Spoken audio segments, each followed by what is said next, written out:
All right, let's get right into it. GEN Restaurant Group, ticker GENK, is at what I'd call a critical structural inflection point. Think of it like this. The foundation of its main business is showing some deep, undeniable cracks. We're talking serious stress fractures. Yet at the same time, management is trying to bolt on these two brand new high-velocity growth engines while the building is, frankly, at risk of collapsing. So what we have here is a battle between a catastrophic failure and an explosive, maybe even legendary turnaround. Today, here at Iron Financial, we're putting this company on the stress testing table. We're going to see if it holds up under pressure. Our mission is always to help you forge stronger portfolios by cutting through all the market weakness. And believe me, GENK is a piece of metal that's either about to shatter into a million pieces or be forged into something much, much stronger. Okay, here's our plan of attack for today. First, we're going to expose the core conflict here, what we're calling the GENK paradox. Then we're going to grab a metaphorical sledgehammer and start examining the foundation, exposing every single crack in their core restaurant business. After we've seen the damage, we'll analyze the new blueprint that management is, well, frantically trying to build right on top of the rubble. Then comes the real test. We're going to stress test their projections, their numbers, to see if they're built on solid steel or just sand. And finally, after all of that, we deliver the Iron Financial verdict. Let's get to work. Yeah, let's dive right into this paradox because it's a big one.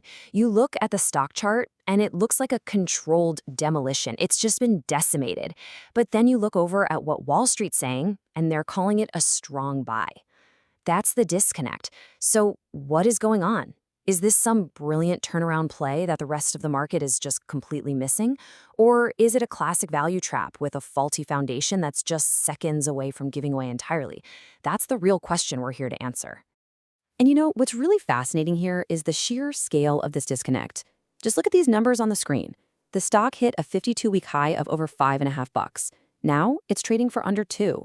That isn't a dip, that is a crater. But then you see the average analyst price target sitting pretty at $4.50. Do the math on that. That implies an upside of over 130% from where it is today. So you have the market on one side, pricing this thing for complete and utter ruin, while the analysts on the other side are pricing it for a massive rebuild. Now, these two opposing forces cannot both be right. One side is making a massive, massive miscalculation.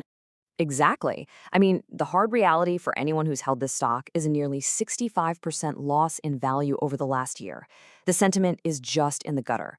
But the analysts, they see a strong buy with these price targets that suggest, it's going to more than double. So you have to ask, are these analysts seeing some hidden load-bearing steel beam that the rest of us just can't? Or are they just standing back, admiring a pretty blueprint on paper while completely ignoring that the construction site itself is an absolute disaster zone? And to find that answer, we have to get our hands dirty. It is time to stress test the foundation itself, the core restaurant business. Because if this part fails, absolutely nothing else matters. Let's see if it can handle the pressure. And here it is, the first major crack, a negative 11.6% drop in same-store sales in the fourth quarter of 2025. Now, let me be crystal clear about what this metric actually means. This isn't about total revenue, okay? Total revenue can be artificially inflated just by opening new locations. This number, same-store sales, it isolates the performance of existing, mature restaurants. It is the single most important vital sign for the health of any restaurant chain. And a double-digit decline like this, well, that's not a hairline crack. That is a sign of significant structural decay.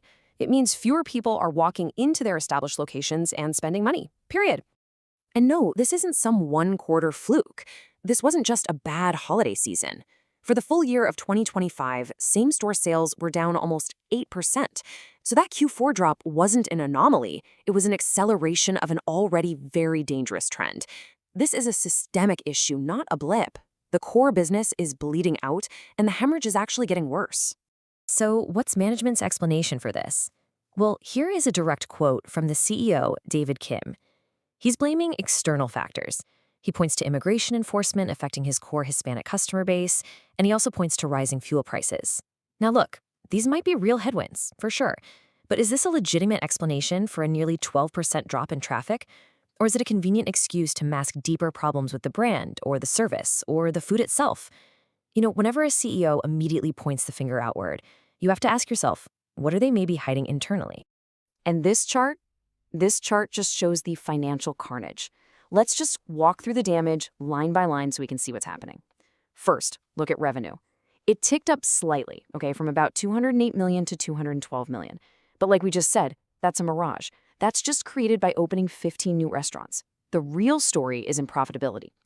Look at net income, a complete and total reversal, from a $4.5 million profit in 2024 to a staggering $19.4 million loss in 2025. That is a $24 million swing straight into the red. Next, adjusted EBITDA. For anyone new, just think of EBITDA as a rough proxy for a company's operating cash flow. It's a measure of core profitability. Well, GENK's was basically wiped out, falling from $13.3 million all the way down to just $700,000. It's functionally gone. And critically, restaurant-level EBITDA margin, so the profitability of the actual restaurants themselves. It got compressed from a really healthy 17.7% down to 13.8%. The entire business model is breaking down. And if you want to see just how bad it got at the end of the year, just look at this breakdown of the Q4 loss.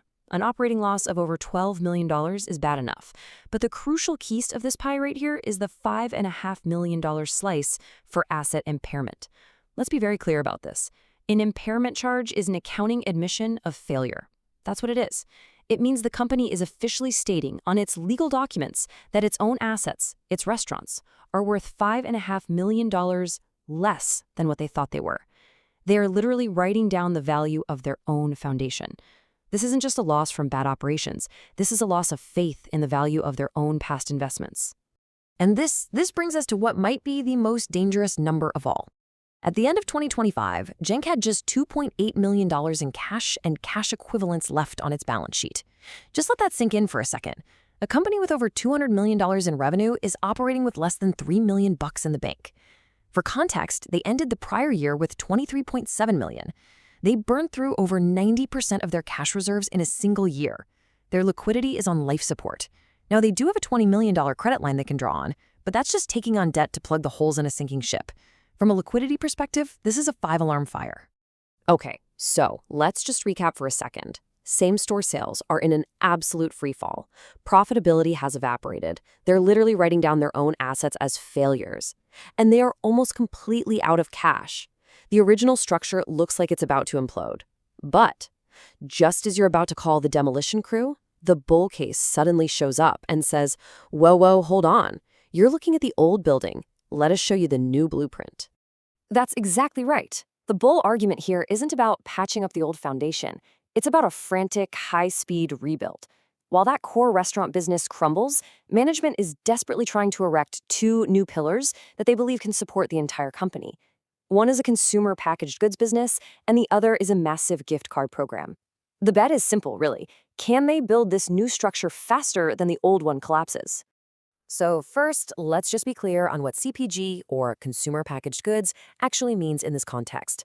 This is a radical pivot for them. GENK is attempting to transform itself from a restaurant operator into a retail products company. They're taking their brand, their recipes, their meats, and they're putting them right in the freezer aisle of your local grocery store. It's a move, as the CEO puts it, to generate revenue, quote, without the heavy capital outlay to build restaurants everywhere. This is a completely different war on a completely different battlefield. And they are not moving tentatively here. This is an all-out blitz.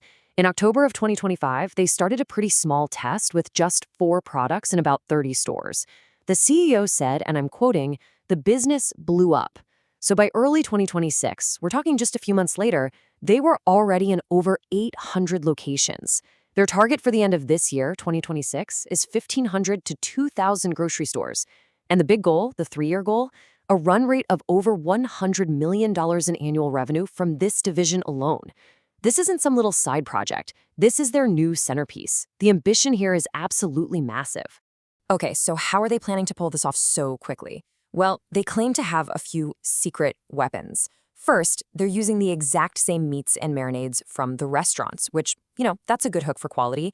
They're also using their own restaurant employees to do in-store demos, which sounds clever, but is that really sustainable or scalable? Are you going to have servers from the Tuesday night shift hawking bulgogi at Koger on a Saturday afternoon? And of course, they're tapping into the huge cultural tailwind for Korean food. But here's the part that really sets off my hype detector. The CEO is already on the earnings call, name-dropping other CPG brands and citing valuations between $400 and $800 million. I mean, it sounds great, But is it really realistic to compare your brand new, money-losing CPG experiment to established, profitable giants? It feels a bit like drawing up blueprints for a skyscraper when you've only just poured the concrete for a small shed. Now, the second pillar isn't a long-term project. It's a massive, immediate cash injection. The growth in their gift card sales, and this is driven primarily by their partnership with Costco, has been nothing short of explosive. That number you see, 150%, that represents the year-over-year surge in sales.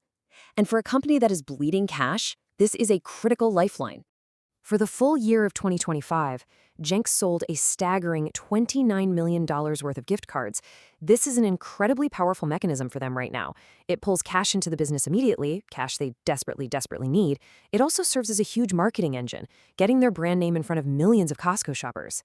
It really is a testament to their brand strength, that people are still buying millions in prepaid meals, even while their in-store traffic is declining.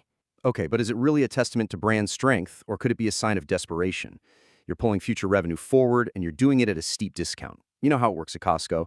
You pay $75 for $100 of value. So you get the cash now, but you sacrifice margin later on when people redeem them. Are you just training your customers to never ever pay full price? It feels like a short-term cash fix that could easily become a long-term margin nightmare. So, you've got this crumbling old structure and this ambitious new one being built at the same time. Now it's time to put management's blueprint to the test. Let's put their 2026 guidance under the microscope and see if the numbers are solid or if they're just built on wishful thinking. Okay, here's the official guidance for 2026. They're projecting full-year revenue somewhere between $215 and $225 million. Now, compared to 2025's $212 million, that's actually very modest top-line growth. And within that number, they expect the new CPG business to contribute around $10 million this year. So the crucial point is they expect the core restaurant revenue to be largely flat. The real heavy lifting in this plan is supposed to come from margins. They're guiding for restaurant-level EBITDA margins to rebound to the 15–15.5% range, up from 13.8% last year. And that's the number I'm calling out. That's the one that just jumps off the page. How do you plan to dramatically improve profitability when your traffic is falling off a cliff and you're guiding for flat restaurant sales? You can't. The math just doesn't add up. Trying to improve margins in a declining traffic environment is like trying to build a taller building by removing floors from the bottom. What levers are they actually pulling to make this happen? Well, they claim to have several levers. First, they did push through a price increase of about 2.5% in the first quarter of this year. Second, they've offloaded 5 of their worst-performing restaurants into a joint venture. They'll take a big write-down on it, but it gets those bleeding assets off their core profit and loss statement. Third, and this is key, they are slamming the brakes on new restaurant development. This will slash the G&A and pre-opening costs that were a huge drag on their profits last year. And finally, they mention using AI to reduce corporate overhead. Okay, but a price hike into falling traffic? That is an incredibly risky move. The joint venture is a smart move, but it's only 5 stores out of dozens.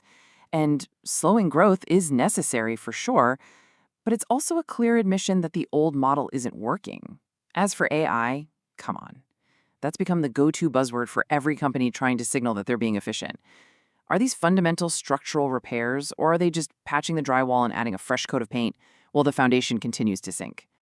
And this brings us right to the verdict. We have seen the decaying structure, and we have seen the ambitious new blueprint. Now it is time to weigh the evidence. Is GENK a high-reward construction project? Or is it a condemned building that's just being marketed as a fixer-upper? Look, the crucial point here is that you're effectively investing in 2 different companies at the exact same time.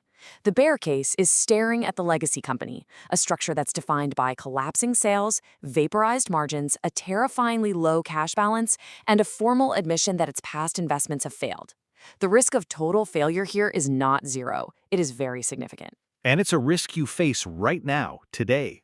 The bull case is entirely about the future. It's a bet. It's a bet on the CPG business becoming a $100 million revenue stream. It's a bet that those gift card sales are a sign of enduring brand love and not just a short-term cash grab at the expense of future margins. It's a bet that management can execute an incredibly complex business model pivot while their house is literally burning down around them. You're being asked to ignore a 5-alarm fire because the architect has a beautiful drawing of the skyscraper they want to build in its place. And with cash this low, they have absolutely zero margin for error. And that, right there, is a final iron financial verdict. GENK is not for the faint of heart. This is what we call a binary outcome investment. The downside is potentially a complete wipeout. The operational and liquidity risks are extreme. However, and it's a big if the bull case works, if the CPG business achieves even a fraction of what management is targeting, and they successfully stabilize the restaurant margins, then the current stock price will look absurdly cheap in hindsight. This is a race against time. The entire investment thesis hangs on this one single question. Can the CPG engine be built fast enough to generate the cash needed to save the company before the foundation gives way? Your answer to that question determines whether GENK is a massive opportunity or a trap with fatal flaws. The choice is yours. Thanks for watching Iron Financial, where we give you the tools to decide what's worth building into your portfolio. Quick disclaimer, everything I share is for entertainment and informational purposes only. I'm not a financial advisor, so please do your own research or talk to a professional before making any moves with your money.